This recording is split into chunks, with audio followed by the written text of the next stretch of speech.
볼까요? 여성적 윤리, 특히 이 배려의 윤리는 근대적인 산물이다라고 비판을 받았어요. 왜냐하면 근대에 태동한 사회계약의 규범, 즉 공공성, 법과 규칙의 존중은 반대급부로 가정 내에서 다른 윤리적 문제를 사적인 것으로 유폐한다. 이 공적 영역이랑 사적 영역이 분리되기 시작한 건 근대 프랑스 혁명 이후에 이르러서죠. 이거 1강 때부터 우리가 배워왔잖아요. 근데 이렇게 공적 영역을 한 개 지으면서 생겨난 게 바로 사적 영역이에요. 가정의 영역.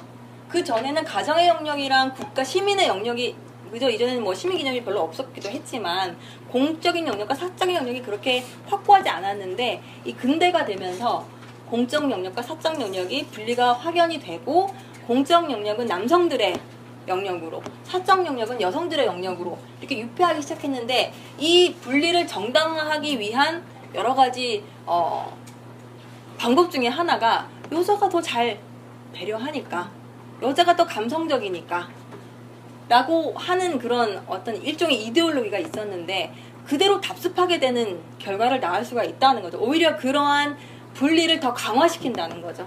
여자도 충분히 공적 영역에서 자신의 발언권을 가질 수 있는데 그것을 이런 방식으로 합당하면은 좀 그 이분법 체계 안에 다시 갇혀지게 되는 악순환이 오는 거예요. 그래서 가정은 도덕적 차원, 원리주의적이고 공적인 차원이 아니라 개인적 차원으로 다뤄지게 되는 거죠. 감정 중심적이고 배려나 사랑이나 뭐 이런 감정의 공동체가 되어버리는 거고 그래서 여성의 목소리들은 사적 관계 안에서 강요되는 규범들 그러니까 여성이 가정에서 자신을 정당할 수 있는 방법이 많지 않은데 내가 목소리를 낼 수 있는 경우는 뭐예요? 어머니로서 그죠? 내가 이렇게 희생을 하고 이렇게 하는 게 우리 가정을 지키는 가장 큰 덕목이다. 그리고 돌봄은 여성이 더 잘 할 수 있다라고 스스로도 목소리를 내는 거죠. 근데 그게 자신이 이 사적 영역 안에서 최소한 사적 영역 안에서 자신의 목소리를 낼 수 있는 하나의 방편이었던 거예요. 근데 이제 이 길리건의 여성적 윤리 때문에 요 내면화한 결과를 그대로 답습하는 현상이 올 수도 있고 그래서 이런 이분법이 계속 강화가 될 수 있는 악순환이 될 수 있다 이런 식으로 이제 비판하는 사람이 있죠. 벤 하비브라는 정치 철학자인데 이분은 그 비판 이론가고 하버마스 영향을 많이 받았어요. 그리고 또 하나의 이제 그래서 이제 벤 하비브 같은 경우는 이 여성적 윤리가 근대의 산물이다. 공적 영역과 사적 영역을 엄밀하게 구별하는 그런 근대의 산물이다라고 본 거고 또 빌 푸카라는 철학자는 또 이 여성적 윤리에 대해서 뭐라고 얘기하냐면 자기, 타인, 동시지향적 도덕 단계 이게 이제 길리건에 있어서는 세 번째 3단계 도덕 단계였죠.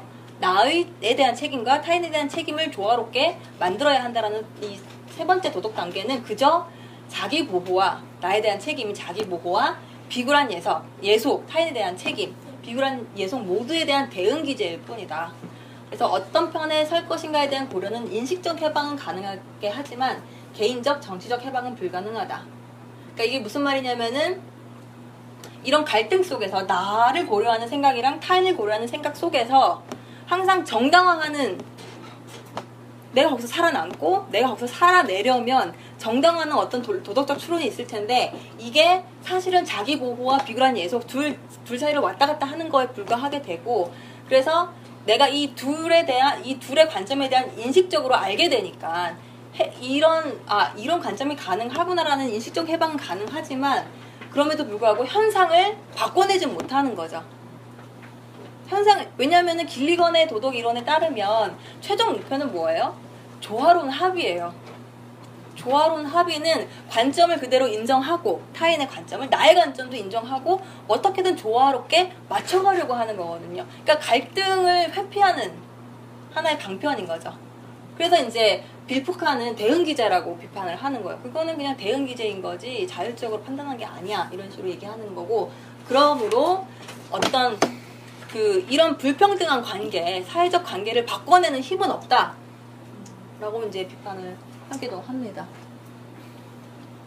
이게 현상의 차이를 못 내는 거죠. 그러니까 갈등을 두려워하면 좀 그럴 수 있죠. 그 다음에 또 이제 생기는 일종의 문제, 논쟁거리라면 그 문화 페미니즘이라고 들어보셨을 거예요. 문화 페미니즘 우리 저번 강의 시간에 했나요 혹시?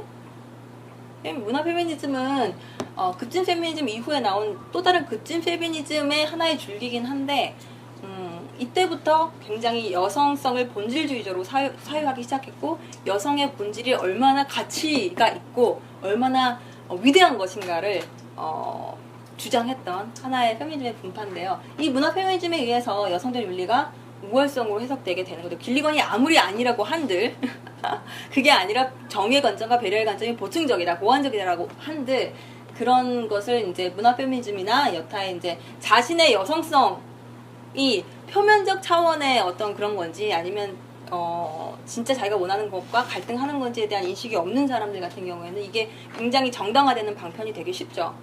자신에 대해서. 이런 이제 페미니즘 진영에서는 이런 윤리 문제가 있고 윤리학적 문제가 있고요. 윤리학 자체에 있어서도 좀 문제가 있어요. 이것은 별로 지적하는 사람은 별로 없는데 아까 우리가 계속 이제 우려하는 것들 심리학이라던가 사회과학이 사실과 규범을 혼동하는 경우에는 이게 위험해질 수 새로운 이데올로기를 만들 수가 있거든요. 위험해질 수 있어요. 그래서 경험적 사실을 당위의 문제로 환원할 수 없지만 우리는 쉽게 그렇게 하는 경향이 많다. 예를 들면 뭐 자연주의의 오류 같은 경우에도 비근한 예로 이런 식으로 일어나죠.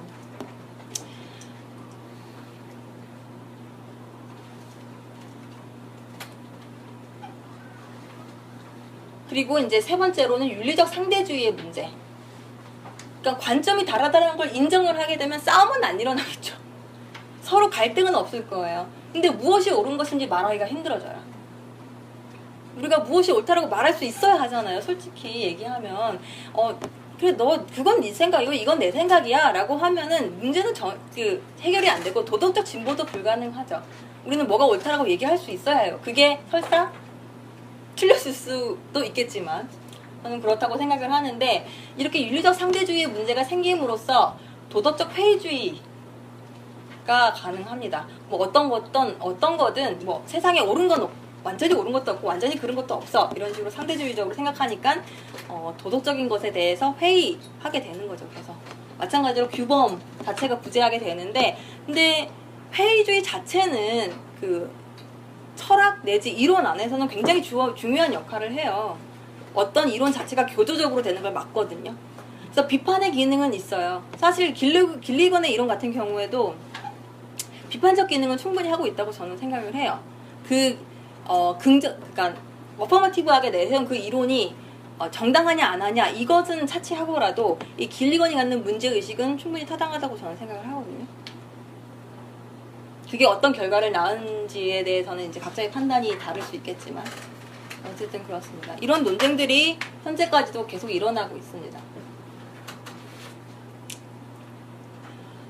그래서 이제 오늘 대체로 페미니즘 윤리학에 대한 강의는 이제 여기까지인데 여러분들이 좀 더 1강 때도 문화 페미니즘만 보면 답답해 죽을 것 같다라는 얘기를 누가 해주셨던 것 같기도 하고 이 여성성을 강조하는 다소 본질주의적인 그런 주장들이 우리가 어떻게 해결해야 하는가라는 문제가 여러분들 굉장히 궁금하실 것 같아서 한번 생각해 보셨으면 좋겠다라는 의미에서 여러 가지 다시 좀 제가 생각을 해봤어요.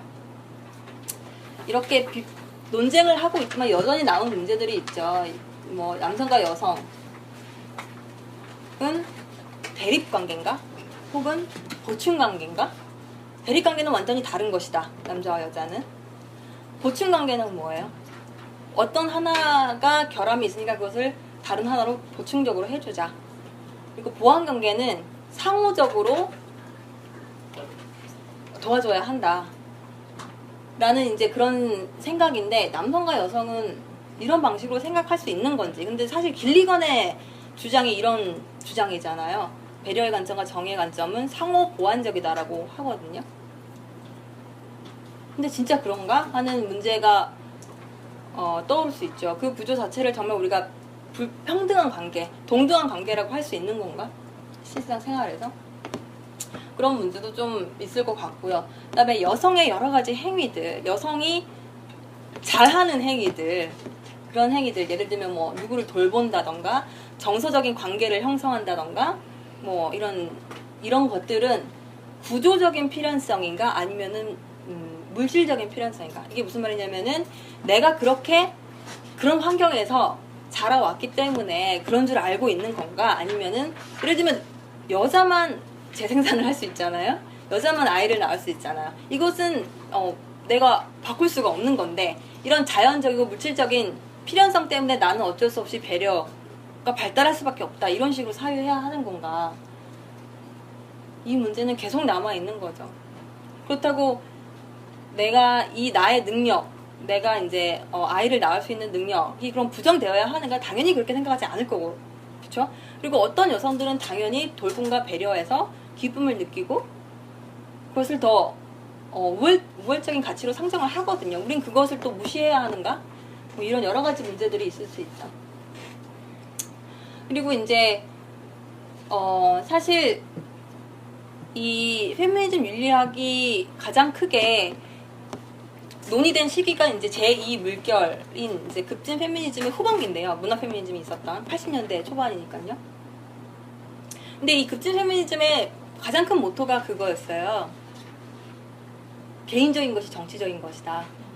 그러니까는 여성들이 개인의 그 어떤 성적 불평등이 단순히 시민권의 문제라던가 어떤 참정권의 문제라든가 공적 영역의 문제가 아니라 일상생활에서 얼마나 깊게 배어들어 있는가를 발견하고자 했고, 그럼으로써 그 개인적인 수준에서의 불평등마저도 얼마나 심한 건지 드러냄으로써 그것을 정치화시키는 노력을 많이 했었거든요, 급진주의자들이. 근데 이게 좀 헷갈릴 수가 있어요, 우리들이. 예를 들면은 개인적인 불평등의 어떤 그런 상황들을 정치화시켜서 공적 영역으로 발화하려는 것이 초반의 급진주의자들의, 급진 페미니스트들의 이제 소망이었는데, 이게 점점 개인적인 것으로도 충분히 정치가 되니까 개인적인 것에 이제 어떤 만족하게 되는, 예를 들면 자신의 이런 상황을 정당화하게 되는, 예를 들면 이제 그래서 이제 저는 이렇게 질문을 해봤는데, 개인적인 것이 정치적인 것이라면 정치적인 것은 개인적인 것인가? 그러니까 공적 영역을 바꾸려 하지 않고 자신의 개인적인 영역에서 자신의 욕망을 인정을 하고 긍정을 하면서, 그렇죠? 문화 페미니즘이 주로 좀 그렇게 많이 했거든요. 나의 여성성을 긍정하고 신격화시키고 우월성을 입증하려고 하고, 그렇게 하면은 저절로 구조가, 불평등이 예를 들면 사라질 것이다 라고 믿었던 경향이 있었는데, 이 둘은 구분되어야 하는 게 아닌가라는 생각을 저는 많이 해요. 그리고 이때 이제 개인적인 것이 정치적인 것이다 라는 구호 아래, 사실 이거는 페미니즘에 처음 얘기한 건 아니고 그 신조파들이 처음 얘기한 거예요. 신조파들이 그 시대에. 그걸 이제 페미니즘이 받아들인 거고, 그 의식고양 같은 경우에는 자신의 경험을 서술을 하면서 스스로 어떤 어려움이 있고 어떤 감정을 느끼고 분노를 하고 어떤 문제가 있는지를 스스로 자기 인식을 하는 과정이거든요, 의식고양이. 근데 이제 이것을 그럼으로써 이제 여성들이 많이 페미니즘적 의식을 갖게 되고, 내가 도대체 지금까지 어떻게 살아왔는지, 어떻게 불평등 속에서 살아오게 되는지 깨닫게 되는 순간이 있는데, 이게 어떤 방식으로 잘못되면은 자신의 지금 이 삶을 합리화하는 방식으로 또 고양이 되는 경우도 있어요. 이런 거에 대한 얘기는 사실 저는 그 책을 많이 참고했거든요. 나쁜 여자 전성시대라는 책이 최근에 번역돼서 나왔는데요. 에콜스라는 사람이 쓴. 거기서는 주제가 급진 페미니즘과 문화 페미니즘의 갈등, 그다음에 어떻게 그 급진 페미니즘이 문화 페미니즘으로 넘어가게 됐는가라는 거에 대해서 이제 서술한 책인데 굉장히 재밌더라고요. 역사적인 기술 방법을 채택했고 굉장히 다양하고 세세하게 알 수 있었어요. 근데 거기서도 같은 의식이 있었던 것 같아요. 그러니까는 예전에는 공적 영역에서의 발화, 목소리를 가지는 게 목적이었다면 1세대 페미니즘에서, 근데 2세대 페미니즘은 드디어 자신이 여성으로서 어떤 구조 속에서 어떻게 놓여있는가, 성적 정체성에 대한 눈을 뜨기 시작한 건데, 그래서 이 나를 이런 방식으로 성을 정치하게 만드는 구조에 대해서 비판을 하기 시작한 급진 페미니즘이 어떤 방식으로 흘러가지고 나의 여성성, 그 기존에 내가 갖고 있는 여성성을 찬미하게 되었는가라는 문제의식에서 비롯한 그런 책임이더라고요. 그래서 그런 것들 한번 읽어보시면 좋을 것 같아요. 그래서 이제 이런 경우에는 개인의 정치화와 정치의 일상화 사이가 모호해지고요. 그다음에 자기 변화에 유화론적으로 몰두하게 돼요. 그러니까 내가 원하니까 내가 이걸 원하니까 나는 옳은 거야. 이런 식의 관점이 가능해지는 거예요. 이런 예를 들면 이제 설마 이게 전부는 아닐 텐데 이건 무슨 말이냐면은 자신의 그 어떤 욕망, 섹슈얼리티가 됐던 자신의 어떤 덕이 됐던 간에 그것을 계속 긍정을 하다 보니까 나의 개인의 삶에 만족하게 되면서 정치적인 영역에 대해서는 몰지각하게 되는 그런 게 온 거죠. 그래서 자기 변화에만 굉장히 몰두를 하게 되고 굉장히 나르시스틱하게 변하게 되는 거죠.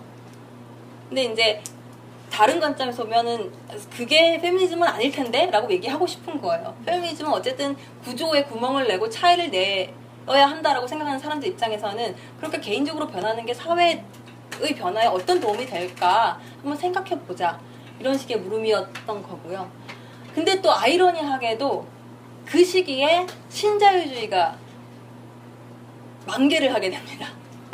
신자유주의가 만개를 하게 되는데 이게 일부러 문화 페미니즘이나 아니면 그 시대의 그 본질주의자들이 신자유주의와 공모를 했다고 보긴 힘들어요. 비슷한 시기에 태어났을 뿐인데 공모한 지점은 뭐냐면은 개인의 욕망을 인정하자, 개인의 섹슈얼리티를 인정하자라는 그런 주장이 공동체 및 연대 자체를 탈중심화하기 시작했거든요.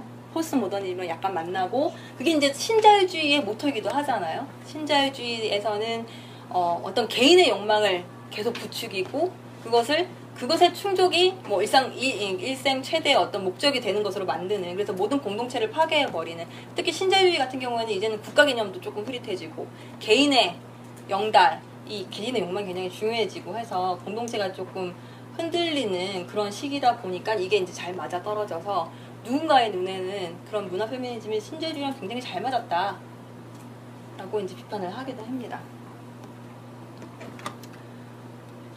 그래서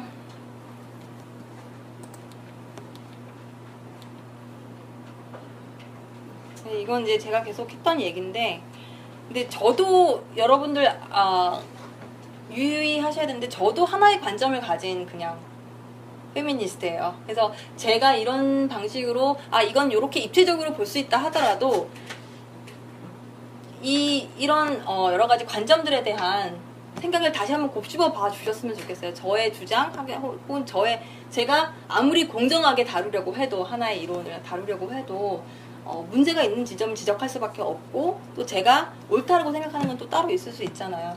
근데 저는 주로 이런 방식의 남과 여를 대립관계로 설정하고 어떤 본질주의적으로 사고하는 방식을 굉장히 비판을 하고 있고요, 실제로도. 그래서 이것을 한번 생각해 봐 주십사 하고 이제 제가 계속 설명을 드리고 있어요. 그래서 이런 방식의 사고들, 그러니까 개인적인 것이 정치적인 것인데 이 정치를 다 개인화시켜버린 이런 현상들은 어떤 이들에게는 개인의 해방과 정치 투쟁을 혼동하게 만들고, 다른 이들에게는 정치적 책임을 위해 개인적 욕구와 욕망을 희생하는 금욕주의를 받아들이게 되었다. 이건 아직도 사실은 유효한 것 같아요. 나중에 이제 비디오로 편집할 수도 있겠지만 우리가 정치적 올바름 같은 거 있잖아요. 그런 게 얼마나 우리를 다시 옥죄고 있고 금욕주의적으로 만들고 우리의 욕망을 제대로 보지 못하게 하는지를 좀 문제 삼고 싶었는데, 사실은 이런 현상이 지금의 현상은 아니에요. 이것은 70년대도 있었고 사실은 20년대도 있었어요. 계속 반복되고 있다는 게 되게 흥미로워요.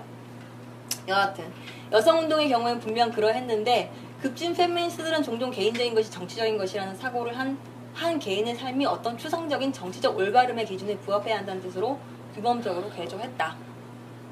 그런데 이제 최초의 급진 페미니스트들은 여성 억압이라는 문제에는 개인적 해법은 없고 오직 구조에 대한 문제를 삼고 그것을 변화시켜야만 여성 해방이 가능하다라고 봤는데, 근데 시간이 흐르면서 이게 이제 개인화되고 개별화되고 개인의 욕망을 제대로 보지 못, 그러니까는 개인의 욕망을 인정의 수준으로 정체성의 수준으로 이제 취하게 되면서 머리 길이, 혼인 여부, 성적성 이런 개인의 취향이 개인의 급진성을 판단하는 기준이 되었다.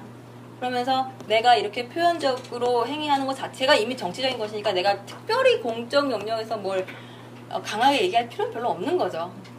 그래서 이제 모든 정치가 일상화되는 순간이 오는 거죠.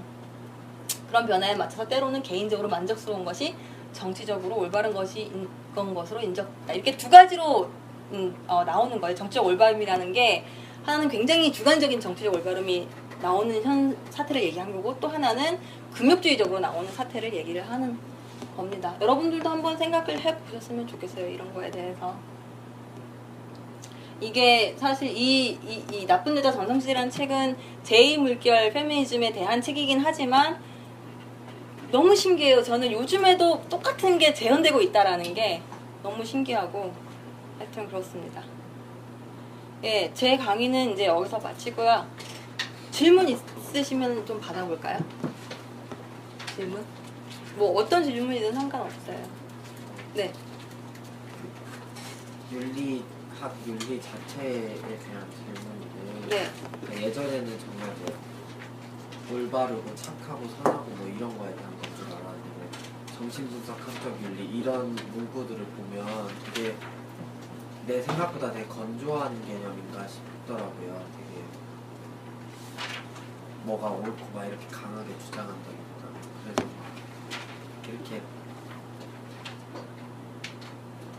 그러니까 정신분석학적 윤리라든가 이런 식으로 좀 우리가 기존에 알던 윤리와는 좀 다른 것들이 있잖아요. 그런 거는 어떤 거로 봐야 되나요? 제가 정신분석 확정 윤리 같은 경우에는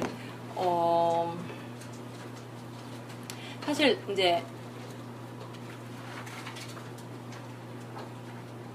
특히 이제 락강과 관련된 서적들에서 정신분석학의 윤리를 좀 많이 얘기하는데 좀 약간 이렇게 세부적인 부분이긴 하지만 락강의 윤리학은 사실 칸트의 윤리학이랑 많이 닮아 있어요. 칸트의 윤리학이랑 많이 닮아 있고 실제로 락강의 정신분석학의 수혜를 입은 주편치치 같은 경우에도 글을 하나 썼죠. 칸트와 락강, 뭐 그 실제의 윤리 이런 걸 썼고 락강 자체도 칸트에 굉장히 관심이 많았어요. 근데 좀 다른 지점이 있는데요. 제가 뭐 전문가는 아니기 때문에 모르겠지만 제가 읽어본 수준에서 얘기를 하자면 분명히 칸트는 보편 원리를 얘기를 하고 있어요. 보편적인 원칙, 의무주의 윤리를 얘기하고 있는데 그것을 개인 윤리로 약간 치환한 락강 같은 경우에는 개인 윤리로 약간 치환한 경향이 있고 그래서 불교랑도 많이 비교가 되거든요. 락강의 윤리가. 그거는 이제 제 생각에는 독특한 다른 윤리라기보다는 칸트의 의무 윤리를 좀 많이 닮아 있다 하는 정도로 얘기를 해드리고 싶어요. 더 많은 그 아주 세부적인 부분은 이메일로 주세요. 너무 길어지니까 지금 여기서 락강 얘기를 하면. 네. 또 질문 있으신가요? 네. 그래서 테러리즘과의 이런 배려의 원칙까지 수용한 도덕의 원리가 아주 현실적인 그 테러를 일관히 그러니까 활동했던 시기에 아주 현실적인 페미니즘 담론의 논쟁에서 혹시 어떤 효과를 발휘한 적이 있는지. 그러니까 사실은 그렇죠. 굉장히 인기 많았다니까. 지금도 물론 살아 계시고. 그러니까 저는 어떤 그런 예. 이런 이를테면 아까 말씀하신 그런 기존의 콜버그의 어떤 그런 도덕 발달에서 그것에 대해서 굉장히 비판적으로 접근하는 건 어떤 학문적인 차원에서 말씀을 드리는 게 아니고요. 그러니까 뭐 이를테면 라테라든가 이런 현실적인 논쟁이 있었을 때 그 논쟁을 어떻게 개입했는지가 되게 궁금하거든요. 왜냐면 저 좀 들으면서 되게 공허하다는 생각을 많이 했는데, 그러니까 어떻게 약자가 협상이 가능할까에 대한 물음이 저는 가장 크게 들었거든요. 그러니까 이 캐러비는 계속 관계, 협상 이런 걸 이야기하면 사실 협상은 거의 동등한 위치에서 이루어져야 하는데 하는데 가능한데 그것이 가능하지 않은 이런 기존의 담론이 체계가 동등한가. 불균형한 상황에서 어떻게 협상을 한다는 것인가에 대해서 굉장히 의문이 들거든요. 그래서 그 어떤 아주 현실적인 그런 논쟁에서 어떻게 개입을 했고 그게 어떤 생산적인 결과를 낳았는지 그런 게 궁금해요. 뭐 구체적으로 어떤 방식으로 개입을 했느냐는 그러니까 예를 들면 이 길리건의 도덕 발달 이론에 따르면 너는 당신은 임신 중절을 해야 합니다. 이런 방식의 판단을 해주지 않죠, 당연히. 근데 이제 길리건의 도덕 발달 이론의 3단계에 따르면 사실은 자기가 타인과 자기에 대한 책임을 고려를 해야 된다는 수준에서 끝나거든요. 결과는 임신 중절을 할 수도 있고 안 할 수도 있어요. 근데 왜 해야 하는지 아니면 왜 하면 안 되는지에 대해서 고려를 해야 하는데 그 고려의 관점이 자기에 대한 배려 플러스 타인에 대한 배려가 함께 가야 한다라는 주장만 할 수 있는 거고요. 실제로 모르겠어요. 제가 이제 심리학을 폄하하려던 건 아닌데 심리학자가 현상을 관찰하고 그것을 기술하는 데 치중을 하다 보니까 어떤 규범적인 얘기를 하긴 힘들 거예요. 그래서 어떤 구체적으로 개입한다기보다는 당신이 지금 처한 상황이 이렇습니다 라고 길을 보여주는 역할은 할 수 있겠지만 최종적인 결정은 그 치료를 받는 환자들의 직접적인 결정을 더 유도하지 않을까 하는 생각이 들기도 하고요. 물론 그 과정에서 치료사의 관점이 또 투영이 돼가지고 치료 환자의 생각을 변화시키거나 아니면은 뭐 갈등이 더 일어나거나 할 수는 있겠죠. 근데 어쨌든 질문에 대한 답을 하자면 구체적인 개입을 한 사실을 하는 걸 별로 꺼려했던 것 같고요. 책에서는 그냥 기술적으로만 해놨어요. 예. 그래서 결과는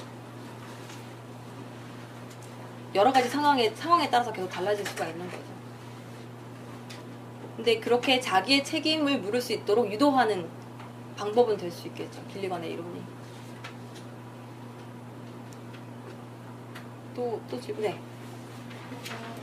제가 문화 페미니즘 이런 이거에 대해서 잘 모르는데, 그러니까 여성성을 긍정한다는 게 뭐 치마만드 응고자이티나 베티 도슨이나 이브 앤슬러 같은 사람들처럼 이렇게 여성의 섹슈얼리티를 긍정한다는 게 그러면 안 된다라는 건지, 아니면은 여성성을 너무 많이 긍정하다 보니 이게 정치적인 입장으로 나아갈 수 없었다라는 건지. 그러니까 뭐라 그래야 되지?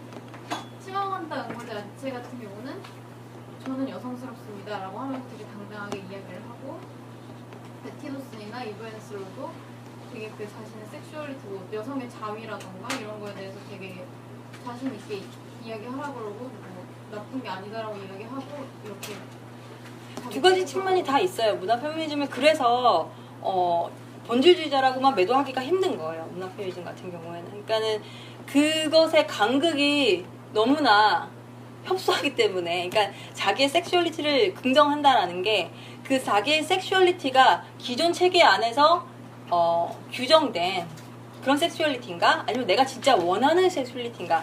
이것을 구분하는 건 사실 굉장히 힘들고 어떻게 보면 굉장히 형이상학적인 문제거든요.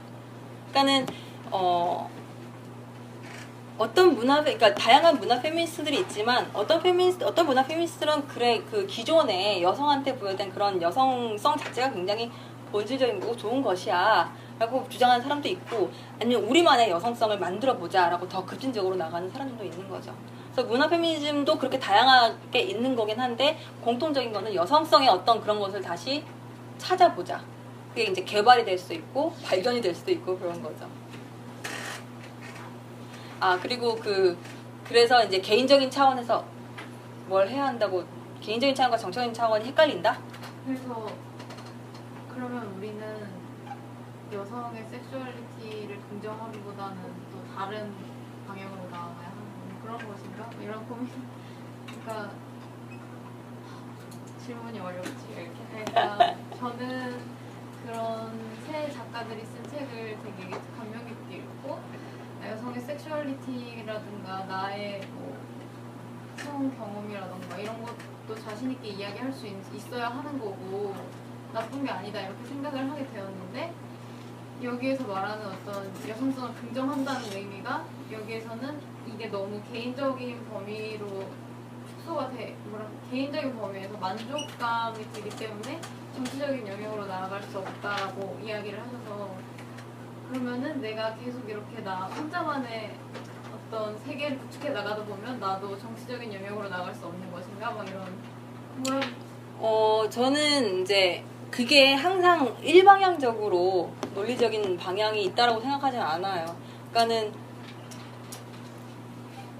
자기 관계가 있다면 자신을 그러니까 아주 시체말로는 자기 객관성이라고 하죠. 자기 객관화를 할 수 있는 기회가 있다면 반드시 개인 유아론적으로 개인 안에 머물러 있지는 않을 거예요.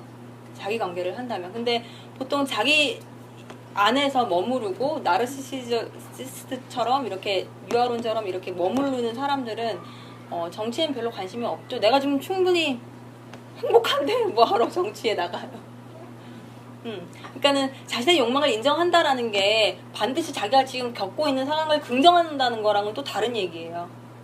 그렇지 않을까요?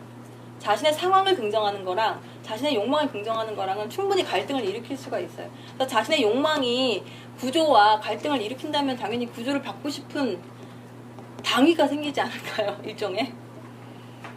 예전에 제가 그 프랑스 페미니스트 한번 인터뷰한 적이 있는데 그분은 미국의 페미니스트였구나. 그분이 제가 질문을 뭐라고 했냐면 페미니스트의 인상 이 있잖아요. 강하고 비판적이고 싸우고 막 들개처럼 달려들고 막 이런 게 있는데 왜 우리들은 우리의 욕망이나 우리의 기쁨은 왜 얘기하지 않게 되는 건가 라고 제가 질문을 한 적이 있어요. 그랬더니 그분이 뭐라고 하냐면은 내가 지금 이 상황, 내가 지금 얼마나 구조적이 됐던 아니면 그냥 상황적이 됐던 간에 불편을 겪고 있고 나를 힘들게 하는 무언가를 인정하지 않으면 페미니스트가 되기 힘들다라는 얘기를 하더라고요. 무슨 말이냐면은 내가 지금 충분히 행복하고 내가 지금 가지고 있는 내 상황들에 만족을 하면 나는 아이스크림 가게 가지 바깥으로 그러니까 운동하러 나가지 않을 것이다. 그러니까 자기가 얼마나 힘든 상황에 처해 있는지를 인정을 하는 것이 중요하다. 페미니스트한테는 그런 이제 인식적인 깨달음이 우선 돼야 한다고 보고 있고요. 그거는 이제 자기 객관 안에, 자기 관계 안에서 도출이 되는 거겠죠. 그리고 회피하는 방식이 제가 아까 말했던 그런 개인적인 것에 정치화, 막 일상적인 것의 정치화를 얘기하는 부분인데 그냥 지금 상황에서 내가 최대한 나의 것을 긍정하면서 살면 문제가 안 일어나겠죠. 뭐하러 페미니즘 운동을 합니까? 문제가 있어야지 운동을 하는 거겠죠. 답이 됐는지 모르겠는데 굉장히 어려운 문제인 것 같긴 해요. 자기 긍정이라는 말이 굉장히 양면적이잖아요. 내 상황을 긍정하는 거냐 아니면 진짜 만약에 그런 게 있다면 진짜 나를 긍정하는 거냐 그런 차원의 문제고 그걸 구별하는 건 굉장히 힘든 일이니까 생각을 많이 해봐야겠죠. 또 질문 있으세요? 아까 언급하긴 하셨는데 저는 페미니즘을 공부하면서 이제 다들 그러시겠지만 이렇게 쾌감 있잖아요. 이런 것들이 나를 억압하고 있는 사회 구조적 문제였구나. 그걸 이렇게 인식하게 되고 그러면 내가 이 안에서 어떻게 더 자유롭게 살 수 있을지 그런 것들 인식하는 그런 즐거움과 답답함을 깨주는 그런 통쾌한 시원함들이 있는데 길리건의 도덕발달 이론을 보면은 그런 시원함이 이렇게 약간 답답하죠. 더 답답해요. 왜냐면은 여성에게 돌봄 노동이 되게 강요되고 있잖아요. 그런데 우리를 힘들게 하는 그 돌봄이 여기에서는 도덕 발달 이론에서 핵심적인 것으로 드러나고 그 다음에 5단계 최고 발달 단계가 고작 내 자신이 보살핌의 대상이 되어야하는 걸 깨닫는 그게 최고 단계라는 게 저는 좀 인정하기가 힘들어요. 그러니까 보통 이제 남성들에게는 나도 당연히 보살핌을 받아야 되고 내가 중요하고 이게 그냥 기본 깔고 시작하는 것이 여기서는 최고 단계라는 게 왜 여기서 이렇게 마무리가 되는 것일까? 의문이 들어요. 그렇죠. 한번 생각해 보시길 바라요. 네. 더 나은 도덕 발달 이론을 내가 만들 수 있을 것인가 한번 생각을 해보시길 바라요. 사실 이론적 작업이 굉장히 네. 중요한데 페미니즘의 어려움이 사실 그런 거거든요. 페미니즘도 하나의 이론이긴 하지만 가장 실천과 맞닿아 있는 이론이잖아요. 어떤 대부분의 철학 이론이나 이런 건 굉장히 추상적이고 현학적이고 일상생활과는 전혀 관계없는 그런 뭐 신 이야기들, 영혼 이야기들, 정신 이야기들 이런 거에만 매몰되어 있는데 페미니즘은 절대 그렇지 않고 진짜 일상생활과 너무나 밀착되어 있어서 그래서 주는 힘겨움이 또 있어요. 경험은 주관적이고 일단은 근데 이론은 보편적이란 말이에요. 그래서 어떻게 조화시킬 것인가가 가장 문제인데 길리건 같은 경우에는 그 주관적인 측면을 좀 살리려고 했던 것 같아요. 여성들이 겪는 경험들 그 경험들을 계속 매도만 할 수는 없다라고 생각한 거고 그걸 좀 살리고자 했는데 그게 뭐 여러 방식으로 논쟁이 되고 비판이 되어 왔긴 하지만 우리가 그래서 관점의 전환이 필요하다라는 그런 점들은 좀 봐줘야 할 것 같고 그리고 이제 여러분들이 이제 페미니스트인 저는 그렇게 생각하는데 여기까지 온 걸 보면 인 이상 실천적인 측면도 굉장히 중요하죠. 근데 이론적인 측면도 좀 많이 생각을 해주셨으면 좋겠어요. 저희는 솔직히 말하면은 이거는 뭐 저도 뭐 얼마 페미니즘 자체를 뭐 오랫동안 공부한 건 아니지만 시급한 문제라고 생각해요. 이론화의 어떤 그런 더 진보된 이론화의 작업이 굉장히 시급하다고 생각하고 경험적이고 실천적인 거에만 매몰되어 있으면은 금방 사라지더라고요. 제가 아까 얘기했던 것처럼 똑같은 현상이 지금 몇 번째 반복이 돼요. 이 현상이 뭐 영영 페미니스트들 여기도 많겠지만 그분들이 이야기하는 여러 가지 힘든 점들의 한 80~90%는 이전에 페미니스트들이 다 겪었던 비슷한 거라고 저는 생각을 하거든요.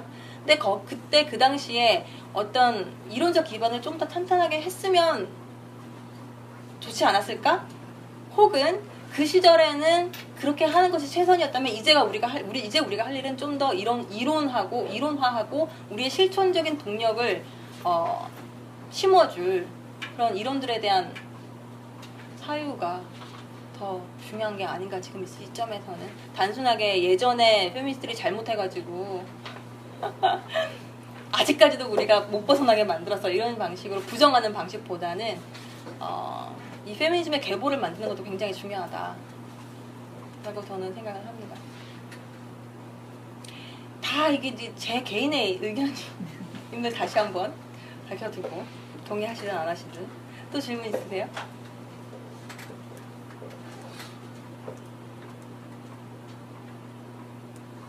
질문 있으신가요? 제가 너무 제 의견을 강하게 얘기해가지고 질문을 못 하시는 거 아니에요 혹시?